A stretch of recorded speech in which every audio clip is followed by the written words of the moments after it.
Ողջույն սիրելի հետևորդներ, եթերում հարցեր փաստաբանին հավելվածն է եւ ես ինչպես միշտ պատասխանում եմ ձեր հարցերին։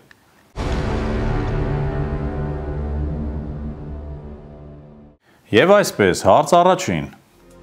Ինչ է նշանակում անարժան ժառանգ օրենքի տեսանկյունից։ Ինչպես կարելի է անձին զրկել ժառանգությունից։ Քաղաքացիական օրենսգրքի համաձայն անարժան ժառանգ է համարվում այն ժառանգը կամ ժառանգները, որոնք դիտավորյալ խոչընդոտել են ժառանգատուի վերջին կամքի իրականացմանը, դիտավորյալ կյանքից զրկել են ժառանգատուին կամ հնարավոր ժառանգներից որևէ մեկին կամ մահափորձ են կատարել նրանց կյանքի նկատմամբ։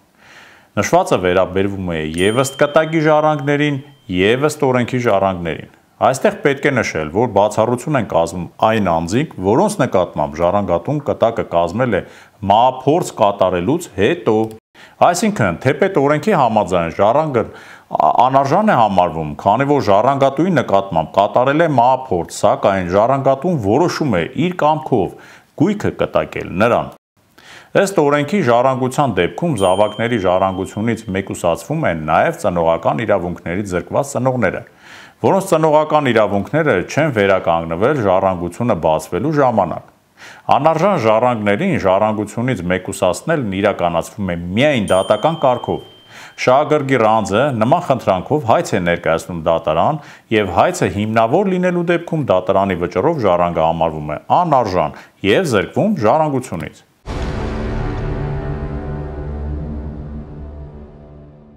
Երկրորդ հարցը.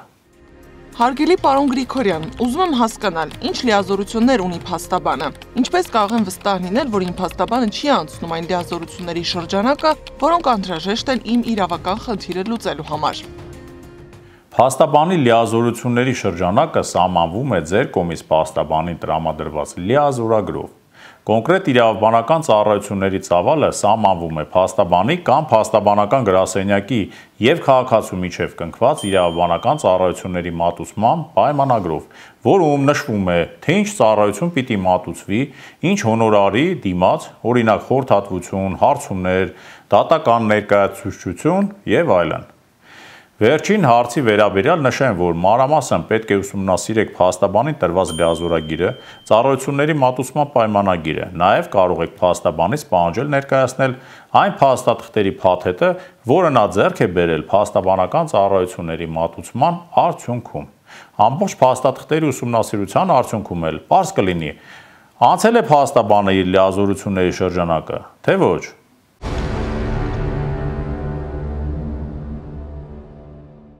Երրորդ հարցը. Հարգելի փաստաբան, ես 19 տարեկան եմ, Հայաստանի Հանրապետության քաղաքացի եմ։ 2 տարի առաջ մեկնել եմ Ռուսաստանի Դաշնություն։ Այժմ Հայաստանում իմ նկատմամբ հայտարարվել է հետախուզում, հավանաբար զինվորական ծառայությունից խուսափելու համար։ Ես ցանկանում եմ վերադառնալ Հայաստանի Հանրապետություն եւ անցնել զինվորական ծառայություն, համաձայն կարգի։ Արդյոք ինձ կձերբակալեն Հայաստանի Հանրապետության սահմանին։ Ինչ է ինձ սպասվում, երբ վերադառնամ։ Օգնեք հասկանալ։ Քրեական օրենսգրքի համաձայն պարտադիր զինվորական ծառայության հայտարարված զորակոչից խուսափելու հիմքով նախատեսված հանցանք կատարած անձն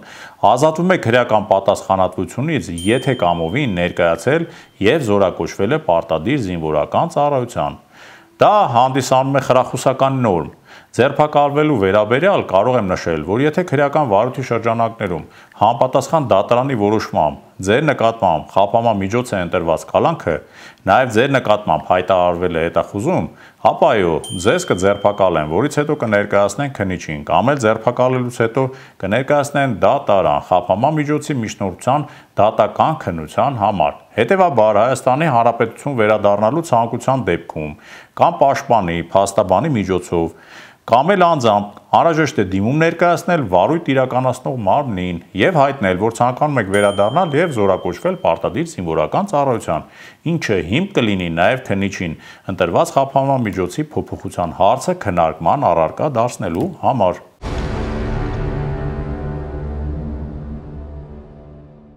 Չորրորդ հարցը. Խնդրում եմ պատասխանել հետևյալ հարցիս։ Արդեն 10 տարի է աշխատում եմ մի կազմակերպությունում որպես հաշվապահ։ Վերջին 3 ամսվա ընթացքում 2 անգամ 1-2 ժամով բացակայել եմ աշխատանքից, բանավոր տեղեկացնելով անմիջական վերադասից։ Այժմ անհասկանալի պատճառներով ցանկանում են ինձ հեռացնել աշխատանքից, իբր անհարգելի բացակայությունների պատճառով։ Արդյոք իրավաչափ է գործատուի որոշումը, ինչպես կարող են պաշտպանել իրավունքներս։ Աշխատանքային օրենսգրքի համաձայն գործատուն կարող է աշխատողին ազատել աշխատանքից անհարգելի պատճառով ամբողջ աշխատանքային օրվա հերթափոխի ընթացքում աշխատողի աշխատանքի չներկայանալու դեպքում։ 1-2 ժամով աշխատանքից բացակայելու դեպքում, եթե նույնիսկ համարվի, որ բացակայությունը անհարգելի է, մեկ է գործատուն իրավունք չի տալիս աշխատողին այդ հիմքով ազատել աշխատանքից։ Ձեր աշխատանքային իրավունքները պաշտպանելու նպատակով կարող եք դիմել Հայաստանի Հանրապետության առողջապահական և աշխատանքի տեսչական մարմնին։ Տեսչական մարմնի գործառույթներից է քաղաքացիների աշխատանքային իրավունքների պաշտպանությունը։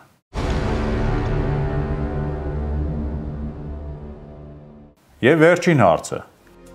Ցանկանում եմ գնել բնակարան կառուցապատողից։ Կխնդրեմ հուշեք, թե պայմանագրի հատկապես որ կետերին է պետք ուշադրություն դարձնել։ Նշեմ, որ նման պայմանագրերում բոլոր կետերն էլ կարևոր են։ Պետք է հաշվի առնել այն հանգամանքը, որ կառուցապատողի հետ կնքված հիպոթեկի պայմանագիրը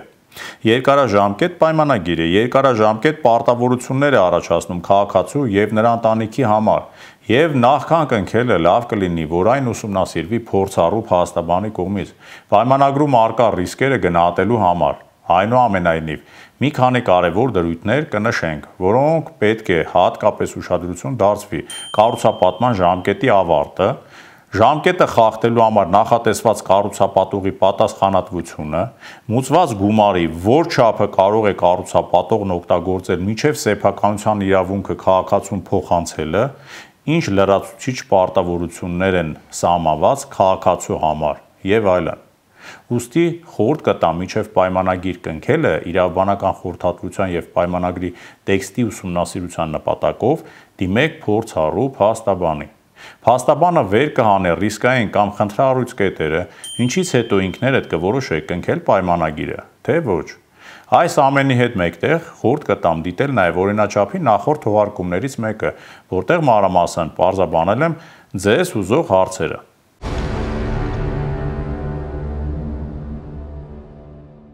Հարգելիներս, այսօրվա համար նախատեսել էի այսքանը, մեկնաբանություններում գրեք ձեր հարցերը, հաղորդման հաջորդ թողարկումներում կանդրադառնամ նաև դրանց։ Մի խախտեք օրենքը, բայց և իմացեք ձեր իրավունքները։ Կհանդիպենք մեկ շաբաթից ABC Media եթերում։